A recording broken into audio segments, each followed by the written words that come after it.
సిద్ధపడి ప్రార్థనకు చేస్తున్నాం. అదేవిధంగా ప్రియమైన సంఘ విశ్వాసాలందరికీ కూడా మన ప్రభువును మన రక్షకుడైన యేసుక్రీస్తు వారి పరిశుద్ధమైన నామములో శుభములు తెలియజేస్తూ ఉన్నాం. దేవుడికి స్తోత్రం చేద్దాం. హల్లెలూయా హల్లెలూయా హల్లెలూయా. సర్వశక్తిమంతుడైన దేవుని నామమునకు మహిమ కలుగును గాక. ఆమేన్. సిద్ధపడడం పరిశుద్ధ బలాత్మక ముందు పౌలు గారు తెలిసిన మాటలు పరమాత్మ ఏమిటి అంటే, ప్రతి ఒక్కరు కూడా ప్రభు యొక్క శరీరమైన రొట్టెను, ప్రభు యొక్క రక్తమైన ద్రాక్షారసాన్ని తీసుకునే ముందు ప్రతి ఒక్కరు కూడా పరిశీలన చేసుకుని చెప్పారు. ఆయన ప్రతి ఒక్కరు పరిశీలన చేసుకుని రొట్టెన పాత్రలు తాగబడను అని పౌలు గారు తెలియజేస్తారు. అంటే అర్థం ఏంటంటే సిద్ధపడమని, అంతే కదండి. సిద్ధపాటు ప్రార్థనాపూర్తి మనం వచ్చాము. ఇలా సిద్ధపాటుగా సిద్ధపాటు ఈ లోకంలో లోకానుసారంగా సిద్ధపాటు, పరలోక సంబంధమైన సిద్ధపాటు. ఇవి చెప్పినప్పుడల్లా దాంట్లో తారతమ్యం ఉంటుంది, జాగ్రత్తగా గ్రహించండి.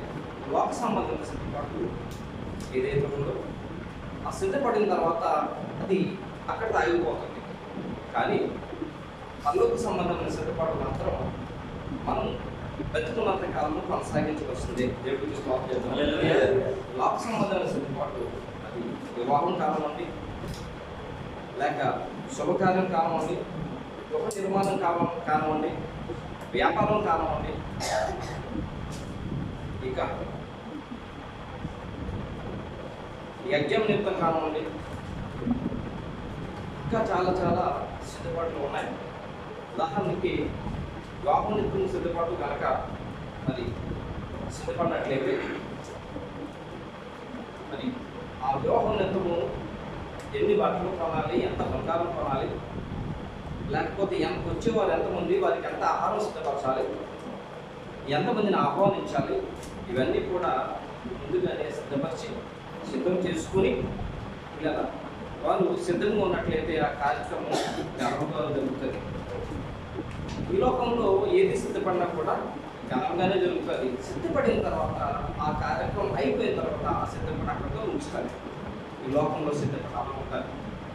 అది కట్టుకోవడానికి, ఇల్లు కట్టడానికి, ఇల్లు పోర్చడానికి, లేకపోతే స్థలం కొనుక్కోవడానికి, ప్రతిదానికి లోకంలో సిద్ధపడుతుంది. అది అయిపోయిన తర్వాత సిద్ధపడడం చూసుకుంటుంది. కానీ పరలోక సంబంధమైన సిద్ధపాటు మాత్రం మనం బ్రతుకున్నంత కాలం, మనలో దేవుడు పెట్టిన ఉన్నంత కాలం కూడా సిద్ధపాటు తప్పనిసరిగా సిద్ధపాటు కొనసాగుతూనే ఉండాలి. ఇలా అయితే ప్రభు అయిన యేసుక్రీస్తు వారు ప్రకటన గ్రంథంలో 22:12 మాట చెప్తూ ఉన్నారు.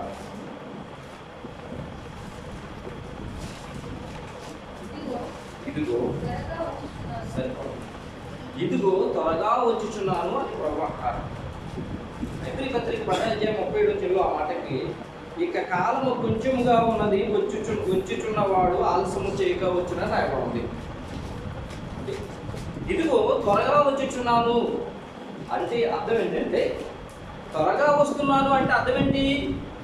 సిద్ధపడాలి, అంతే కదండి. త్వరగా వస్తున్నాను, ఇదిగో త్వరగా వస్తున్నాను అంటే సిద్ధపడమని. ఎందుకు సిద్ధపడాలి? ప్రభుత్వం ఉండడానికి. ప్రభు ఎవరు? పరిశుద్ధుడు. పరిశుద్ధుడైన ప్రభుత్వం ఉండడానికి కావండి సిద్ధపాటు కావాలి. సిద్ధపాటు ఏం చేస్తుందంటే పరిశుద్ధతని ఇస్తుంది. దేవుడికి స్తోత్రం. సిద్ధపాటు ఏం చేస్తుందంటే పరిశుద్ధతని ఇస్తుంది. ఇదిగో త్వరగా వస్తున్నాను అంటే నేను వస్తున్నాను కాబట్టి ఎవరైతే సిద్ధపడతారో వారిని నేను తీసుకెళ్ళిపోతాను. దేవుని నామమున మహిమ కలుగును గాక. అందుకని మీరు సిద్ధపడండి. సిద్ధపడితే ఏం వస్తుందంటే పరిశుద్ధి వస్తుంది. సిద్ధపాటికి ప్రత్యేకమైన అర్థం ఏంటంటే పరిశుద్ధత. అనగా ప్రభు కొరకు సిద్ధపడటం, ప్రభుత్వం ఉండడానికి సిద్ధపడటం, ప్రభుత్వం నిరంతరం జీవించడానికి సిద్ధపడటం. సిద్ధపడటం ద్వారా ఏమొస్తుందంటే పరిశుద్ధత వస్తుంది.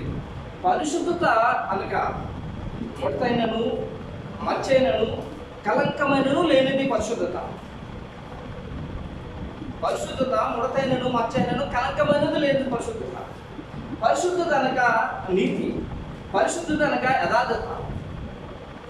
సిద్ధపాట్లు ఇవన్నీ కూడా ఉన్నాయి. అనగా సిద్ధపడి ఎందుకంటే పరిశుద్ధత కొరకు సిద్ధపడటం. దేవుడని యెహోవా కూడా వారందరికీ తనకి మహిమను చూపించడానికి మీరు అందరూ సిద్ధపడమన్నారు. ఎందుకు సిద్ధపడాలంటే పరిశుద్ధత కొరకు. మిమ్మల్ని మీరు పరిశుద్ధపరచుకోండి, పరిశుద్ధత కొరకు సిద్ధపాటు, పరిశుద్ధత కొరకు. ఇదిగో నేను వచ్చుచున్నాను పిల్లరా, ఇదిగో నేను వచ్చుచున్నాను అని అంటున్నాడు. అంటే మీరు సిద్ధంగా ఉండమంటున్నాడు. మరి పరలోక సంబంధమైన సిద్ధపాటు తుది శ్వాస విడిచే వరకు కూడా సిద్ధపాటు కలిగి ఉండాలి. రేపటి పరిశుద్ధ బలాలని మాత్రమే కాకుండా నిరంతరము సిద్ధపాటు కలిగి ఉండాలి. ఏ సమయంలో ఆయన వస్తాడో, ఏ సమయంలో దర్శిస్తాడో, ఏ సమయంలో మాట్లాడతాడో ఆయన. కాబట్టి నిరంతరము సిద్ధపాటు కలిగి ఉండాలి. కొన్ని సంఘాల్లో ప్రతి వారం కూడా పరిశుద్ధ బలాలను ఉంటుంది. అంటే నెలంతవరకు సిద్ధపడతా దేవుని నామమున మహిమ కలుగును గాక. నెలంతవరకు సిద్ధపడతారు వీళ్ళరా. మరి సిద్ధపడడం ద్వారా పరిశుద్ధత అని చెప్పాను కదా మీతోటి వీళ్ళరా. మరి సిద్ధపడితే మరి ఎందుకు ఇదిగో నేను వచ్చుచున్నాను, ఇదిగో త్వరగా వచ్చుచున్నాను అని ప్రభు అంటున్నారు. ప్రభు ఉన్నప్పుడు ఎంతమంది సిద్ధపడుతున్నారు? సిద్ధపడే వారు లోకంలో ఎంతమంది ఉన్నారు? సిద్ధపడిన వారు ఎంతమంది ఉన్నారు? వీళ్ళ సిద్ధపడేవారు లోకంలో తక్కువగా ఉన్నారు కాబట్టి ఆయన సిద్ధపడమంటారు. సిద్ధపడే వారు 199 మంది ఉన్నారనుకోండి, ఇదిగో నేను వస్తున్నానని మాట్లాడండి ఆయన. సిద్ధపడిన వారు 199 మంది అంటే ఇదిగో నేను వస్తున్నాను అని అందాయన. ఎప్పుడైనా రావచ్చు, అందరు సిద్ధంగా ఉన్నారు కదా. అయితే సిద్ధపడిన వారు ఎక్కువగా ఉన్నారు, సిద్ధపడిన వారు తక్కువ ఉన్నారు. అందుకని ఆయన ఇదిగో త్వరగా వస్తున్నాను అన్నాడు. అంటే సిద్ధపడాలి. మరి ప్రభు ఇదిగో త్వరగా వస్తున్నాడు అని ప్రభు సెలవిస్తున్నాడు. అది ఎప్పుడంటే ప్రధాన ఘోర శబ్దంతోనూ, దేవుని మహామహిమతోనూ, పక్కకు దేవతలతోనూ మేఘారూఢుడే ప్రభు వస్తాడు. అప్పుడు వస్తాడు ఆయన. మరి ఇదిగో వస్తున్నానంటే ఆయన వస్తాడులే ఎప్పుడు, అప్పుడు వరకు నేను ఎలాగుండి వచ్చి సిద్ధపడతా ఉంటారా? ఇదిగో వస్తున్నానని మేఘారూఢుడే, మహాగణుడే, దేవుని మహిమతో, ప్రధాన ఘోర శబ్దముతో ఆయన మధ్యాకాశంతో ఆయన గొప్ప మహిమతో వస్తాడు అప్పుడు ఆయన. అయితే ఆయన ఆత్మస్వరూపుడుగా మన మధ్య ఉన్నాడు. దేవుడు నామమున మహిమ కలుగును గాక. ఆయన ఆత్మస్వరూపుడుగా ఎప్పుడు మనతో ఉన్నాడు. దేవుడు నామమున మహిమ కలుగును గాక. జ్ఞాపకం చేస్తాను పిల్లరా, ఎక్కడ ఇద్దరు ముగ్గురు కూర్చుని ఉంటే అక్కడ నేను ఉంటాను అన్నాడు. ఎలా ఉన్నాడు ఆయన? ఆత్మస్వరూపుడుగా ఉన్నాడు ఆయన. అంతేకాకుండా ప్రభు యేసుక్రీస్తు వచ్చి వెళ్ళిపోయిన తర్వాత ఆ 12 మంది శిష్యుల్ని ఆ యొక్క కొండ మీదకి పిలిచి ఆయన వెళ్తూ సదాకాలం మీతో నేను ఉంటానన్నాడు. ఎలాగున్నాడంటే ఆత్మస్వరూపుగా ఉంటున్నాడు ఆయన. ఆయన ఆత్మస్వరూపుగానే నోవహు కాలంలో ఉన్నాడు, ఆత్మస్వరూపుగానే అబ్రహాము కాలంలో ఉన్నాడు, ఆత్మస్వరూపుగానే ఇప్పుడు ఉన్నాడు, ఆత్మస్వరూపుడుగా మన పితరుల కాలంలో ఉన్నాడు. ఈ యొక్క సిద్ధపాటుని గురించి చూసినట్లయితే మన ప్రియమైన సంఘం తక్కువ మంది సిద్ధపాటు వెళ్ళిపోతున్నారు. కానీ ప్రభువు కావాలి ఎక్కువ మంది సిద్ధపడేవారు. మరి అందుకనే దేవుడు పూర్వకాలం ముందు సిద్ధపడిన వారిని రాబోయే తరాలకు చూసినగా వారు సిద్ధపడినందుకు ఏమి జరిగింది, సిద్ధపడినోళ్ళకి ఏమి జరిగింది అని చెప్పడానికి రాబోయే తరానికి ముందుగానే ఆయన వారి యొక్క జీవితాలను రాశి పరిశుద్ధ గ్రంథంలో జాగ్రత్త గురించాడు. దేవుని నామమున మహిమ కలుగును గాక. రాబో తరాలు తెలుసుకుంటారని చెప్పి పిల్లరా, నోవహు కాలంలో ఏమైంది? నోవహు కాలంలో ఏమైందంటే పిల్లరా, ఇప్పటిలాగే లోకమంతా కూడా మనుషులతో నిండిపోయింది. లోకమంతా కూడా మనుషులతో నిండిపోయింది నోవహు కాలంలో. అప్పుడు ప్రభు చూస్తే లోకమంతా కూడా సంచారం చేసి దేవుడు చూస్తే ఎవరు సిద్ధపడి ఉన్నారు? నోవహు ఒక్కడు మాత్రమే. చూడండి, అది కాలం 7వ అధ్యాయంలో ఏం రాయబడిందో. 7వ అధ్యాయం 1వ వచనం, యెహోవా ఈ తరము వారిలో నీవే నా ఎదుట నీతిమంతుడై ఉండి చూసి తిని. సరిపోతుంది అన్నాడు. యెహోవా ఈ తరము వారిలో అప్పుడు ఇప్పుడులాగా జనంతా విస్తరించిపోయారట. విస్తరమైపోయారు, లోకం నిండిపోయింది. వాళ్ళందరి లోకమంతా చూస్తే ఒకే ఒకటి కనిపించాడు. ఎవరండి? నీతిమంతులంటే సిద్ధపడిన పరిశుద్ధులు కనిపించాడు. దేవుడు నామమే కలుగుగా సిద్ధపడిన వారిని ఎదురుగా తోస్తాడు.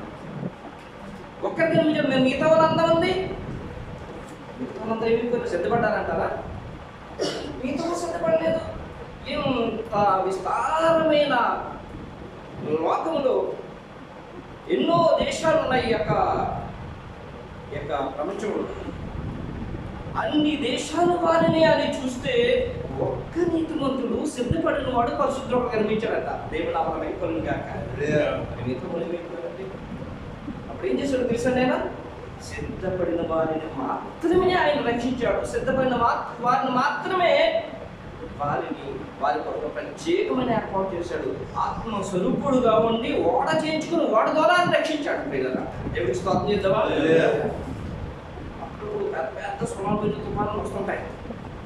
వస్తున్నప్పుడు ఏ చెట్టు పుట్ట కొండ గుట్ట ప్రతిది కూడా గట్టి తప్పుతూ ఉంటుంది.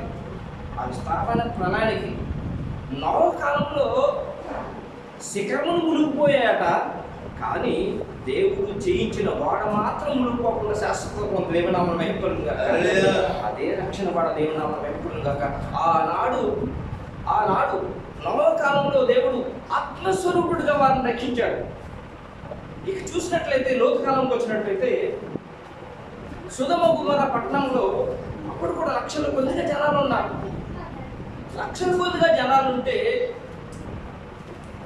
ఆ సుధమ గుమర యొక్క అపవిత్రత, సిద్ధపాటు లేని జీవితము, అక్రమమైన జీవితము పరలోకమున్న దేవునికి చెందిందట. వారి సిద్ధపాటు ఎంతవరకు ఉందో, వారు ఎంతవరకు తమ సిద్ధపాటును కలిగి ఉన్నారో, అందులో ఎంతమంది సిద్ధపాటు కలిగి ఉన్నారని చెప్పి ప్రత్యేకించి చూడటానికి దిగి వచ్చేసాడు దేవుడు. ఏమన్నా మహిళలు కాక దిగి వచ్చేసి చూస్తే ఒకే ఒక్కడు కనిపించాడు. ఎవరు? సుధమ గుమర పట్టణం అంతటిలో కూడా ఒకే ఒక్కడు కనిపించాడు. ఒకే ఆయన కనిపించాడు, లోతు. ఆ లోతును మాత్రమే తెప్పించాడు. మిగతాలందరూ సిద్ధపడలేరు. సిద్ధపడిన వాళ్ళందరూ ఏం చేశాడు ఆయన? ఏమైపోయారు? శిరసించిపోయారు. మానవుడు జనల ప్రయాణించిపోయారు. అందుకని సిద్ధపాటు చాలా ప్రాముఖ్యం. సిద్ధపాటు చాలా ప్రాముఖ్యం. సిద్ధపాటు కలిగి ఉండాలి. సిద్ధపాటు కలిగి ఉండాలి. సిద్ధపాటు కలిగి ఉంటేనే ఆయన తన పిల్లలను ఆయనతో తీసుకెళ్ళాలి. సిద్ధపాడనగా పరిశుద్ధత. ప్రభువు యేసుక్రీస్తు వారి స్వార్థ ప్రకటన కాలంలో, ఆయన స్వార్థ ప్రకటన కాలంలో ఒక యవనస్తుడు ధనవంతుడిని యవనస్తుడు తీసిన జ్ఞాపకం చేస్తున్నాను. ఆయన వచ్చి బతుకుడా అని చెప్పి మొక్కలుని నేను నిత్య జీవనకి వెళ్ళాలంటే ఏం చేయాలంటే, సిద్ధపడాలంటే ఏం చేయాలనుకుంటున్నాడు. మనం అలాగే పరిశుద్ధ పదార్థం వరకు లేక పరిశుద్ధంగా జీవించడానికి సిద్ధపడుతున్నామో, సిద్ధపడితే ఎక్కడితే ప్రభుత్వం ఉండడానికే కదా. ఇదిగో త్వరగా వస్తున్నానంటే సిద్ధపడిన వాళ్ళంతా ఆయనతో పాటు ఉండడం తీసుకెళ్ళిపోతాడు దేవుడు. ప్రభు మరి యవనస్తుడికి ఏం కావాలి? నిత్య జీవం కావాలి. నిద్ర ఉండడానికి సిద్ధపాటు కావాలి. ప్రభు నేను నిత్య జీవంకి వెళ్ళాలంటే మీరు ఏ విధంగా సిద్ధపడాలంటే ప్రభు యేసుక్రీస్తు వారు ఏమన్నారు? మీకు ఆజ్ఞలు తెలుసు కదా అని అడిగారు. ప్రభు మీరు ఆజ్ఞ అయిపోతున్నాను అని ఆ యవనస్తుడితో చెప్పారు ప్రభు. అయితే నీకు ఒకటి కొదువుగా ఉన్నది ఏంటంటే, నీకు స్థలమైన ఆస్తి ఉంది కాబట్టి దానంతా మీ ప్రజలకు ఇచ్చి నన్ను నెమ్మడించంటే ఆ యవనస్తుడు వ్యసన పడుతూ వెళ్ళిపోడట. ఏంటండి? వ్యసన పడుతూ వెళ్ళిపోడు అంటే ప్రభుతో నిత్య జీవులు ఉండే సిద్ధపాటు కంటే అతని ధనం మీద ఈ లోకం మీద ఆశ ఉంది. అతని ధనం మీద ఈ లోకం మీద ఆశ ఉంది కాబట్టి అతనికి నిత్య జీవము లేనేది. అందుకు ప్రభుని ఏం చెప్పారంటే, ధనవంతులు పరలోక రాజ్యంలో చేరుట దుర్లభం అన్నాడు ఆయన. అంతేకాకుండా మరి ధనవంతుడు చేరికంటే ఒంటే సూది రాజ్యంలో ఆయన దూరగలదని చెప్పారు ఆయన.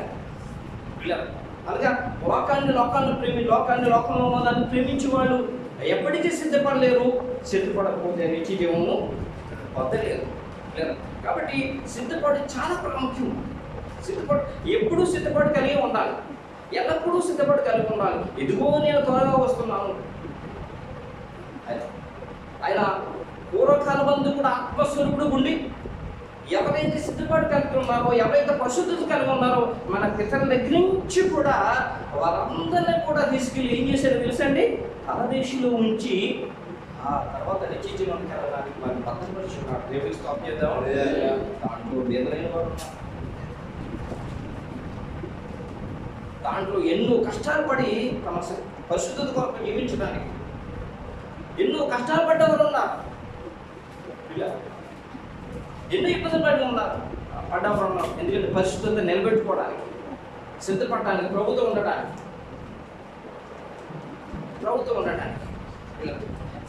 సిద్ధపాటు చాలా ప్రాముఖ్యం. ఇంకా ప్రభువైన యేసుక్రీస్తు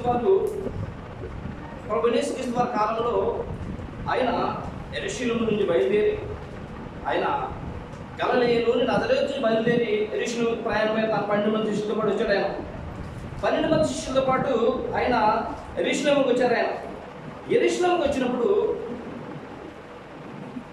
వచ్చిన తర్వాత బేతనీలో ఉండి ఉదయం బయలుదేరి యెరూషలేముకి వెళ్తున్నారు. ఆయన బేతనీలో ఉండి ఉదయకాలం యెరూషలేముకి వెళ్తున్నారు. యెరూషలేములో సాయంకాలం వరకు ఉండి స్వార్థ ప్రకటించి వారికి సిద్ధపాటు గురించి తెలియజేసి, దేవుడి యొక్క ఉద్దేశాన్ని, దేవుడి యొక్క చిత్తాన్ని, దేవుడి యొక్క మనసును గురించి వాళ్ళకి తెలియజేసి సాయంకాలం మళ్ళీ బేతనీకి వచ్చేస్తున్నారు. నేను ముందుకు వెళ్తాను ఈ మాట చెప్పి, ఎందుకంటే తర్వాత మళ్ళీ ఈ మాట మనకు రాదేమో. యెరూషలేములో ఎవరున్నారు? ప్రధాన యాజకులు, ప్రజల్లో పెద్దలు, శాస్త్రోపదేశకులు, గనులైన వారందరూ కూడా యెరూషలేములో ఉన్నారు, యెరూషలేము పట్టణంలో ఉన్నారు. ఇక బేతనీయలో ఎవరున్నారు? ఈ యొక్క యెరూషలేము బేతనీయకు 2 కిలోమీటర్ల దూరంలో ఉన్న ఒలివ కొండకి దగ్గరలో ఉందట. ఈ బేతనీయ 2 కిలోమీటర్ల దూరం ఉన్న ఒలివ కొండకి దగ్గర ఉంది బేతనీయ. ఆ బేతనీయలో ఎవరున్నారంటే బీదలు ఉన్నారు. చాలీ చాలని ఆహారం కొరకు కనిపెట్టి వారు ఉన్నారు.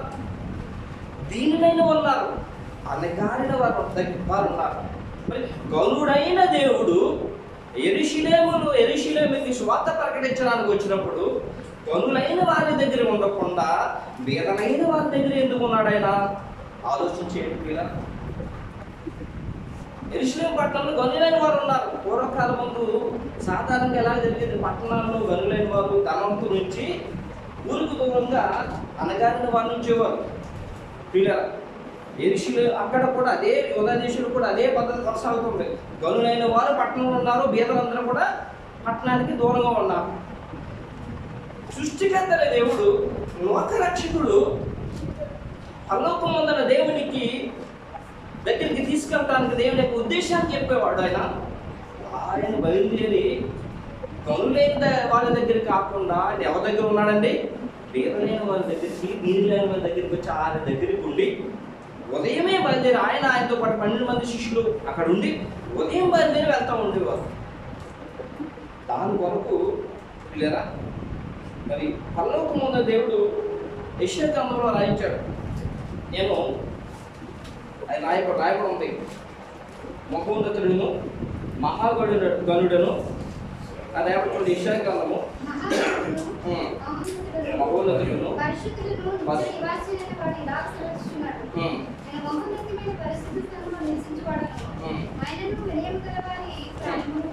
యాభై 7:18 ఉందండి యెషయా గ్రంథం.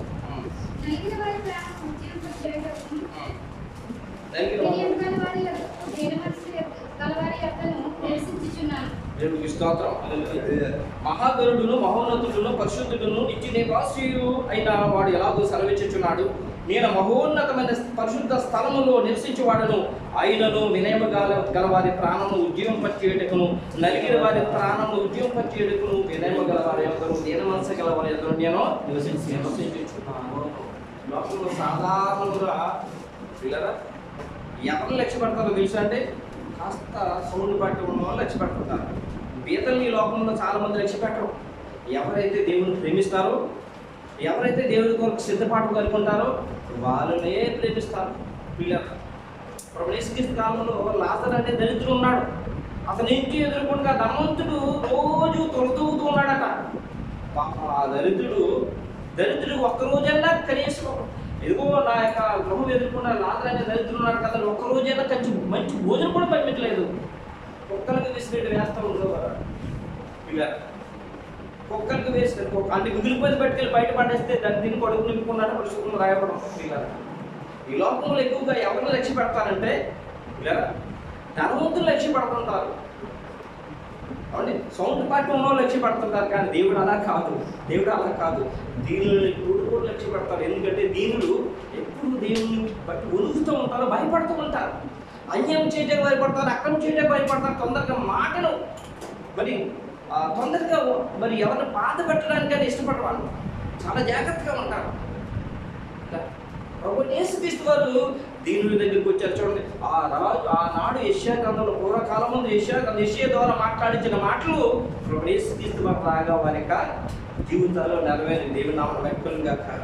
సృష్టికర్త అయిన యేసుక్రీస్తు ధనుడైన దేవుడు మహోన్నత స్థలంలో ఉండే ఆయన ఎవరి దగ్గరికి వచ్చేసాడంటే వినయము గల వారిని ఉజ్జీవింపచేయడానికి, నలిగిన వారి ప్రాణమును ఉజ్జీవింపచేయడానికి వినయము గల వారి యొద్దను, నేను మనసు గల వారి యొద్దను నేను నివసించుచున్నాను. వ్యాపారీయుడు నుండి ఉదయం బయలుదేరి యెరూషలేముకు వెళ్ళి సువార్త ప్రకటించి మన సాయంత్రం అలాగొస్తూ ప్రభువైన యేసుక్రీస్తు వారు ఒక ప్రాముఖ్యమైన విషయం చెప్పారు.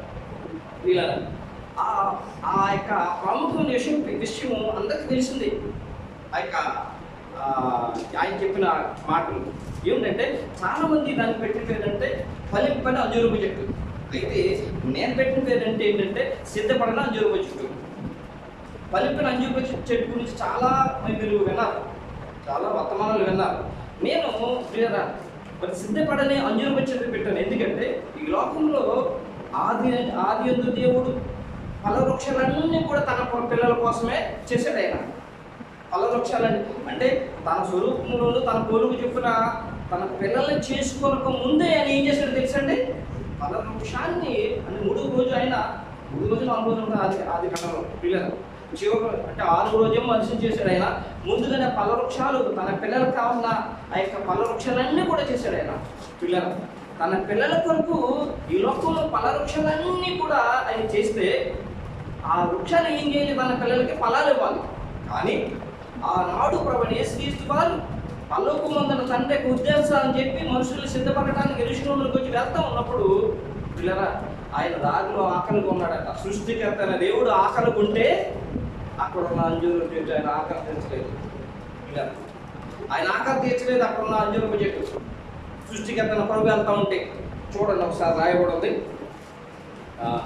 మార్కు సువార్త 11వ అధ్యాయం 12వ వచనం.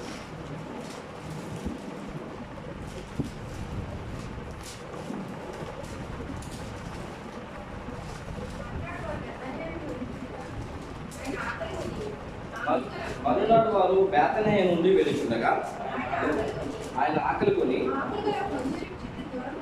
ఆకులుగా ఒక అంజూరపు చెట్టును దూరం నుండి చూసి దాని మీద ఏమైనా దొరికినేమోనని వచ్చాను.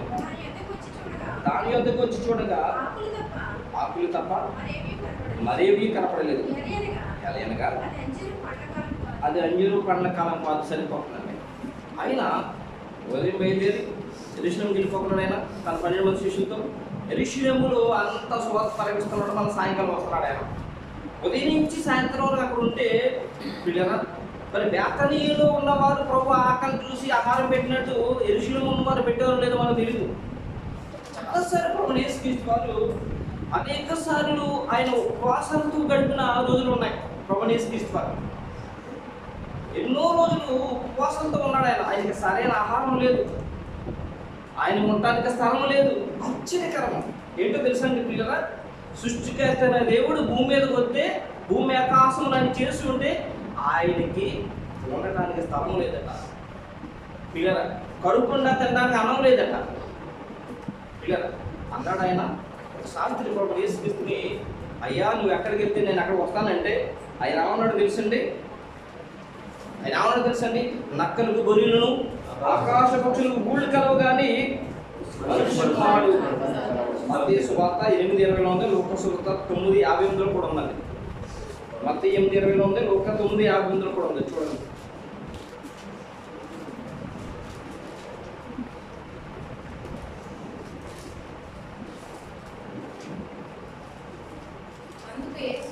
ఎందుకు యేసు నక్కలకు గొర్రెలను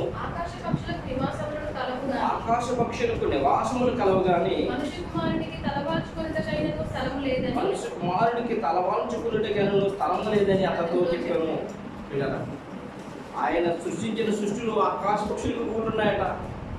ఆయన సృష్టించిన ఆ యొక్క జీవరాశుల్లో నక్కలకు గొర్రెలు ఉన్నాయట. అవి తలదాచుకోవడానికి సృష్టికర్త దేవుడికి ఏమి లేదు. ఆయన ఒక గృహమైనా కట్టుకున్నాడు. ఆయన ఒక ఇళ్ళనే నిర్మించుకున్నాడు. ఆయన పెళ్ళిలో వచ్చి లేదా ఆయన ఎప్పుడో తిన్నాడు. ఎప్పుడో తినుంటాడు. ఆయనకి ఆకలేస్తుంది. ఆయనకి స్థలం లేదు. చూడండి, పరిశుద్ధ గ్రంథంలో రాయబడి ఉంది. 19:6 సమస్త భూమిని అదే కదా. కీర్తన గ్రంథం 24 మొదటి వచనంలో భూమియు దాని సంపూర్ణతి లోకములు దాని నివాసములు యెహోవావే. లోకములంతా కూడా ఆయనదే. కానీ ఆశ్చర్యకరమైన చూస్తే ఆయనకు తల ఉంచుకుంటే స్థలంలో తినడానికి ఆహారం లేదు. లోకంలో నీతిమంతులకు అలాగే ఉంటుంది. నీతిమంతులకి పిల్లరా ఈ లోకంలో అలాగే ఉంటారు.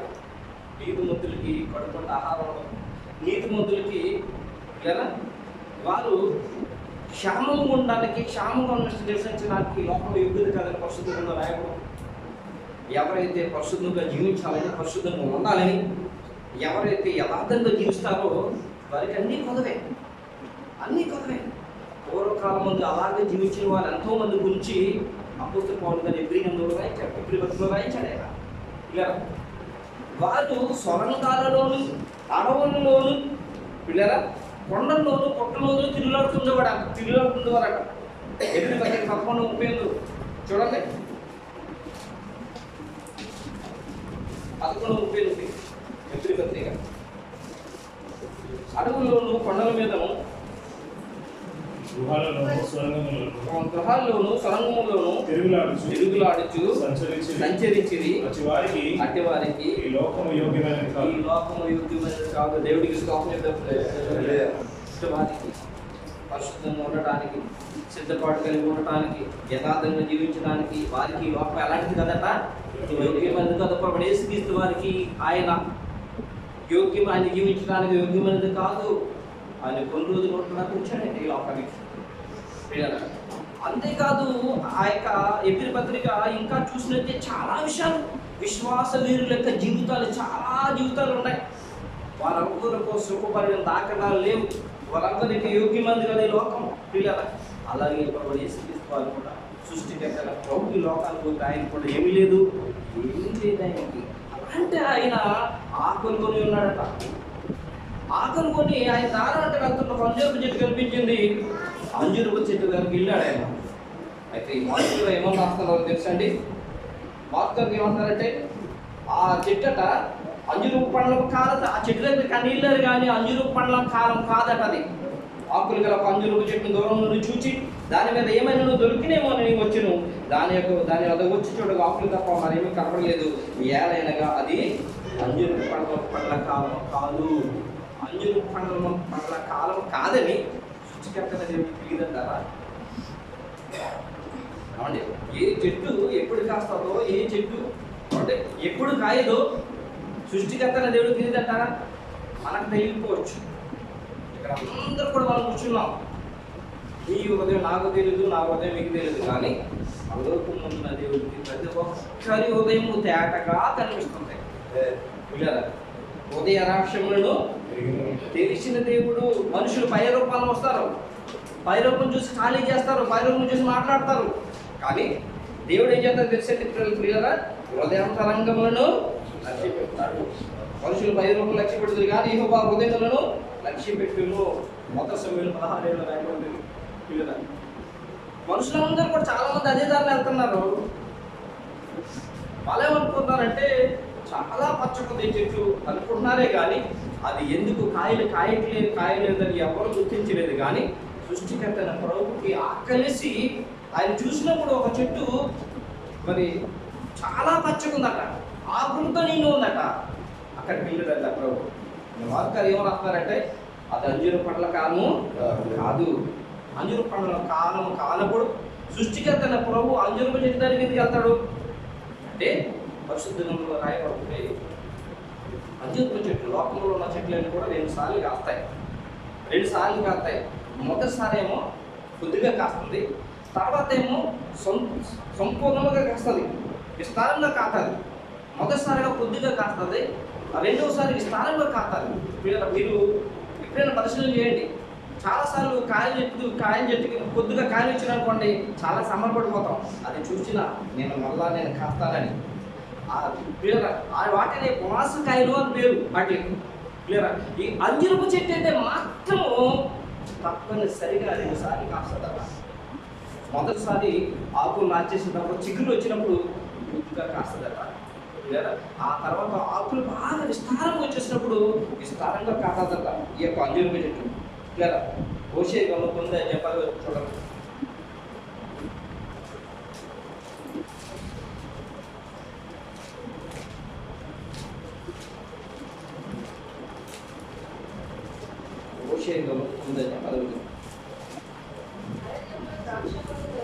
అరణ్యంలో ద్రాక్ష పండు దొరికినట్లు ఇశ్రాయేలు వారు నాకు దొరికింది. చిగురు పెట్టు కాలం ముందు అంజూరపు చెట్టు మీద తొలి ఫలము దొరికినట్లు మీ పితరులు నాకు దొరికింది. దేవుడైన యెహోవా హోషేయ ద్వారా మాట్లాడిస్తున్న మాటలకి ఆత్మతో నింపి, చిగురు పెట్టు కాలం అందంట అంజూరపు చెట్టు తొలి ఫలములు దొరుకుతాయట. చిగురు పెట్టే కాలంలో అంటే నహుము గ్రంథం 3:13 చూడండి. నహుము గ్రంథము 3:12.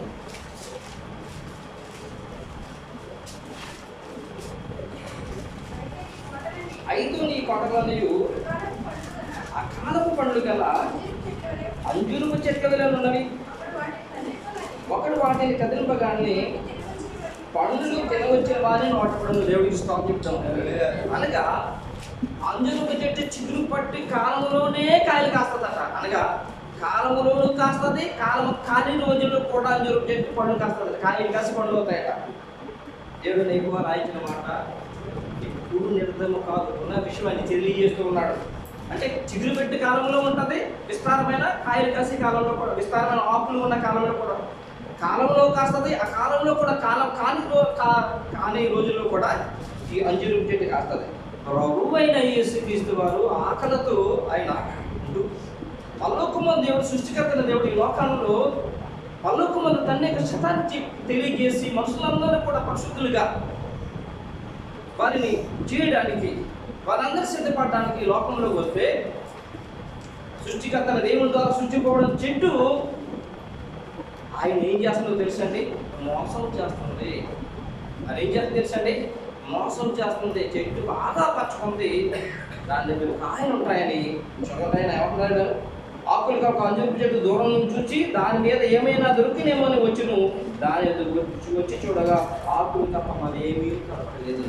అది ఏం చేస్తుంది అంటే కదా, పచ్చగా ఉంది కానీ నేను కాస్తున్నాను చూపించుకోవడం కానీ దానికి ఏమీ లేవు, దానికి ఫలాలు లేవు, దానికి కాళ్ళు లేవు. ఈ లోకంలో ఫలవృక్షాలన్నీ కూడా తన పిల్లల యొక్క సంతోషం కొరకు, వాళ్ళ ఆహారం కొరకు దేవుడు ఇచ్చిండాడు. లేదా ఇచ్చి ఉంటే ఆ ఫలాలన్నీ ఇచ్చివలని చెట్టు, ఏ చెట్టు అయితే తన కాలంలో ఫలించాలని ప్రభు వాటిని చేశాడో ఆ కాలంలో ఫలించేస్తే దాని యొక్క ఉద్దేశాన్ని, దాని దేవుని యొక్క చిత్తాన్ని నెరవేర్చినట్టు అది పడిపోయిందంటే దేవుడు నా మెట్టుకోను కాక. సృష్టికర్త దేవుడు సృష్టించిన చెట్టు ఏదైతే దాని కాలం ముందు ఫలించేసిందో, అది ఆ కాలం ముందు ఫలించేసిందో ఇంకా అది సిద్ధపడిపోయినట్టే లెక్క. పిల్లరా, అయితే ఇది ఏం చేస్తుందంటే పిల్లరా, నేను ఫలాలుగా దాని కాలం చూపించుకోవాలి.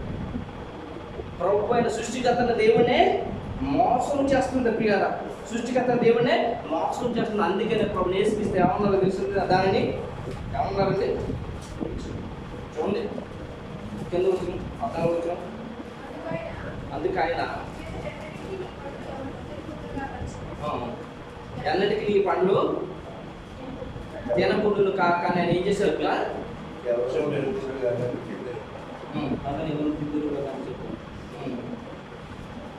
అందుకని ఇక మీద ఎన్నటికి నీ పండ్లు తినకుందురు కాక నేను చెప్పును.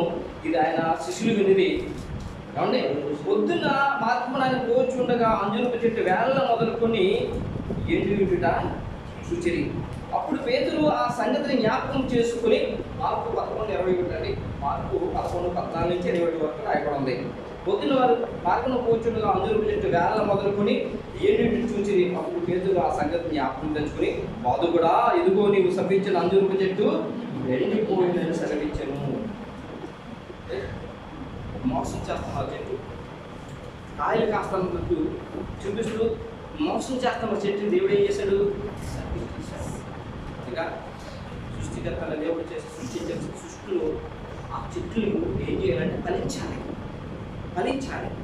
ఇది ఎందుకోసం ప్రభు ఈ యొక్క అంజూరపు చెట్టుని గురించి చూపించాడు అంటే దేవుని పిల్లలకు పాఠాలుగా చూపించడానికి, అనగా మొక్కల్ని పశువుల్ని లోకంలో ఉన్న వాటినే కాదు, మనుషుల్ని మిమ్మల్ని కూడా నేను చేశాను, మీరు ఎంతవరకు సిద్ధపడతారు, ఎంతవరకు ఫలాలు మీరు అందిస్తున్నారని చెప్పి దేవుడిని ఇప్పుడు యేసుక్రీస్తు వారు ప్రాణీతిగా ఒలివ చెట్టుని గురించి చెప్తారు పిల్లలు. ఈ ఒలివ చెట్టు అంట ప్రియమైన సంగమా, ఈ ఒలివ చెట్టు ఇశ్రాయేలుకి సాదృశ్యంగా ఉందట. ఒలివ చెట్టు ఎలా ఉందంటే ఇశ్రాయేలుకి సాదృశ్యంగా ఉంది. 24వ అధ్యాయము 1-10 చూసినట్లయితే,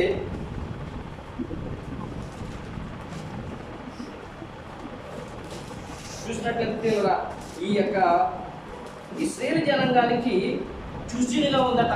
అనగా అంజూరపు చెట్టు ఏ విధంగా అయితే తన కాలమందు ఫలించి దాని యొక్క ఫలమును లోకంలో పిల్లలకు అందిస్తుందో, అలాగే దేవుడి పిల్లలైన ఇశ్రాయేలులు ఫలించేవారిగా ఉండాలట ప్రియుల. అంటే ఫలించేవారిగా ఉండాలట. అయితే వారు ఫలించేవారిగా లేరట ప్రియుల. అందుకని ఈ అంజూరపు చెట్టు ఇశ్రాయేలు యొక్క జనాంగానికి సాదృశ్యంగా చూపిస్తున్నారు. అక్కడ చెప్తూ ఉన్నారు. అంటే ఈ ప్రభుని యేసుక్రీస్తు వారు శరీరం దాల్చుకుని మానవుడికి లోపలికి వచ్చాడు. అంతకుముందు ఎక్కడ ఉన్నారైనా పరలోకముందు ఉన్నాడు. పూర్వకాలం ప్రవక్తల నోట ఆయన మాటలు ఇచ్చిన మాటలు ఆయన వచ్చిన తర్వాత చెబుతూ ఉదాహరణగా చూపిస్తున్నాడు ఆయన. అంటే అంజూరపు చెట్లు కాయలు కాసి చక్కటి కాయలు కాసి తమ పిల్లలకు అందిస్తే తమ ఫలము ఫలించింది. అది తమ ఫలాలు ఫలించింది. ఈ స్త్రీలు కూడా దేవుని ప్రజలుగా ఉండి వారు ఫలించే వారిగా ఉండాలి. చెట్లు ఫలాలు పండిస్తాయి. మనుషులు ఏం ఫలించాలి? ఆత్మ ఫలాలు ఫలించాలి. ఏం ఫలించాలంటే ఆత్మ ఫలాలు. కల్తీ బతుకులు రాయడం చూడండి, ఆత్మ ఫలాలు ఏమంటే సంతోషం, సమాధానం, 9 ఫలాలు. ఇవి దేవుని యొక్క ఉన్నతమైన మనసుకు సాదృశ్యం. దేవుని యొక్క ఉన్నతమైన మనసుకు సాదృశ్యం. ఎవరైతే దేవుని యందు భయభక్తులు కలిగి యథార్థంగా జీవించు సిద్ధపడి ఉంటారో వారు ఆత్మ ఫలాలు ఫలించేవారు ఉంటారు. చెట్లు తమ ఫలాల ద్వారా తను చూపించుకుంటుంది. దేవుని పిల్లల ఫలాలుగా మేము దేవుని పిల్లలను చూపించుకోవాలి. దేవుని నామమున మహిమ. మరి ఇశ్రాయేలీయులు దేవుని పిల్లలైతే ఖచ్చితమైన మనం ఎవరు అండి? మనం దేవుని పిల్లలం కదా? మనం దేవుని పిల్లలే కదా. మరి ఇశ్రాయేలు ఫలించకపోతే ఆయన ఊరుకున్నప్పుడు దేవుని పిల్లలైన మనం ఫలించకపోతే ఊరుకుంటాడా? ఇశ్రాయేలు ఫలించి ఆయన సిద్ధపాటు కలిగి ఉంటే పరలోకంలో చూపించే ఆయన క్రైస్తవులైన మనం ఫలించి పరిశుద్ధ సిద్ధపాటు కలిగి ఉంటే మనకు కూడా పరలోకం ఇస్తాడు కదా. ఆయన సిద్ధపడిన అంజూరపు చెట్టు కాకుండా సిద్ధపడే అంజూరపు చెట్టు లాగా మీరు అనగా ఫలాలు అందించే అంజూరపు చెట్టు కన్నా సిద్ధపడకుండా ఉన్నారు. ఫలించని ప్రతి చెట్లు నరకబడి అగ్నిలో వేయబడును. పిల్లల ఫలించని ప్రతి చెట్టు నరకబడి అగ్నిలో వేయబడిన రాబోతుంది. ఇప్పుడే గొడ్డల చెట్ల వెనక ఉంచబడి ఉన్నది. కాబట్టి కనుక మంచి ఫలములు ఫలించని ప్రతి చెట్టు నరకబడి అగ్నిలో వేయబడి మత్తయి 3:10 మత్తయి 3:9 రాబడింది. మంచి ఫలములు ఫలించని చెట్టు. కొంతమంది చెడ్డ ఫలాలు ఫలించరు. అన్న అంజూరపు చెట్టు కూడా కొన్ని చెడ్డ ఫలాలు ఫలిస్తుందట. ప్రవక్త ఒక పండ్ల గంపని చూపించి ప్రవక్త అన్నాడు, హోషేయ గ్రంథంలో రాయబడింది, దాంట్లో ఏమున్నాయి చూడు, అని అంటే ప్రవక్త ఏమంటాడంటే, అయ్యా కొన్ని మంచి అంజూర పండ్లు, కొన్ని జబ్బు అంజూర పండ్లు ఉన్నాయి అని అంటే, మంచి అంజూర పండ్లు గలవారు నా పిల్లలకు చూచిన, చెడ్డ అంజూర పండ్లు గలవారు నా మాట వినని, నా మాటలు లక్ష్యం వచ్చి పిల్లలకు చూచిన. 8వ గ్రంథంలో రాయబడింది ఈ మాటలన్నీ కూడా. 8వ గ్రంథంలో రాయబడింది ఈ మాటలన్నీ కూడా. ఆ సిద్కియా అనే రాజు, ఆ రాజు మాటలు విని ఎవరైతే ప్రభువైన దేవుడని యెహోవా మాట వింటలేదో వాళ్ళందరినీ కూడా జబ్బు అంజూర పండ్లుగా చూపిస్తున్నాడు. అయ్యా ప్రవక్తతో చెప్తూ, ఎవరైతే దేవుని మాట విని, అనగా బబులోను రాజు, కల్దీయుడైన బబులోను రాజు యెరూషలేము మీదకి వస్తున్నాడు. అతను వచ్చి ఈ పట్టణంలో ఎంతమందిని అయితే చెరగొట్టుకుని తీసుకెళ్ళిపోతాడో వారితో పాటు మీరు వెళ్ళిపోండి అని ప్రవక్త ఇర్మియా ద్వారా ప్రకటిస్తున్నాడు. ఆయన ఇర్మియా వచ్చి చెప్తా ఉన్నాడు, సిద్కియా రాజు, అధికారులు, గనులైన అందరూ ఏమంటారంటే ఇర్మియాని ఇబ్బంది పెడుతున్నారు, ప్రభు మాట వినట్లేదు. అప్పుడు ఆయన ఈ యొక్క అంజూరపు చూపించి, దాంట్లో మంచి అంజూరపకాయలు, చెడ్డ అంజూరపకాయలు చూపించి, మంచివారు నా మాట ఎవరైతే వింటారో వారు మంచి అంజూరపు పళ్ళలా ఉంటారు, నా మాట వినని వారు చెడ్డ అంజూర పండ్లాగా, జబ్బు అంజూర పండ్లాగా ఉంటారని చెప్పి అని అన్నారు. అప్పుడు దేవుడని ఎక్కువగా చెప్పిన మాట శాస్త్రీయ ఎజ్రా విన్నాడు. శాస్త్రీయ ఎజ్రా విన్నాడు. విని ప్రభు చెప్పినట్లుగా ఆ కల్దీయుల దేశానికి చెరగొనిపోయాడు. శద్రకు, మేషకు, అబేద్నెగోలు విన్నారు, కల్దీయుల దేశానికి చెరగొనిపోయారు. అక్కడ వెళ్ళినా కూడా ప్రభు మాట విన్నారు కాబట్టి, మంచి అంజూరపకాయలా ఉన్నారు కాబట్టి అక్కడ కూడా వాళ్ళని దేవుడు జ్ఞాపకపరిచాడు. అంతేకాకుండా 8వ గ్రంథంలో ఇంకా చూసినట్లయితే అంజూరపు పళ్ళతో పాటు ఎవరైతే నా మాట మంచి అంజూరపు పళ్ళ ఉంటారో వారిని తిరిగి మళ్ళా నేను రప్పిస్తాను ఆయన అన్నారు.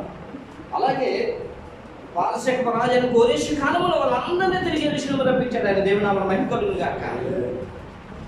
అలాగే మంచి అంజూరపు పళ్ళలాగా, మంచి అంజూరపు పళ్ళలాగా ఫలించే వారిలాగా ప్రభు ఉండాలని కోరుకుంటున్నాడు. అంటే అంజూరపు చెట్టు ఫలిస్తే దానిది సిద్ధపడిపోయింది ప్రభుకి చిత్తం నెరవేర్చి. దేవుని పిల్లలు మంచి పనులు, ఆత్మీయ పనులు ఫలిస్తే వారు సిద్ధపడిపోయారు దేవుడికి సిద్ధపడి. దేవుని నామమున మహిమ కలుగును గాక. ఫలించకుండుట నీకు న్యాయమా, యజమాని సహనముతో సరకటమా. ఫలించకుండుట నీకు న్యాయమా, యజమాని సహనముతో సరకటమా. ఫలములనాశించిన పరలోకపు తండ్రి తేరి చూచుచున్నాడు నీ వైపు. ఫలములు ఆశించిన పరలోకపు తండ్రి తేరి చూచుచున్నాడు నీ వైపు. ప్రేమతో నిన్ను పెంచిన ప్రియ తోటమాలి పరీక్షించుచున్నాడు నీ కాపు. ప్రేమతో నిన్ను పెంచిన ప్రియ తోటమాలి పరీక్షించుచున్నాడు నీ కాపు. ఫలించకుండుట నీకు న్యాయమా, యజమాని సహనముతో సరకటమా. హల్లెలూయా. రాజ్యానికి సిద్ధపడటకు మరి ఎప్పుడు సిద్ధపడి కలిగి ఉండాలి, ఫలించే వారంగా ఉండాలి. తద్వారా దేవుని పట్ల పిల్లలు ఫలించే వారంగా సిద్ధపడి ఉందాం, ఫలం రాజ్యాన్ని స్వతంత్రించుకుందాం. అలాంటి ప్రభువు దేవుడు మనల్ని భద్రపరచుగాక.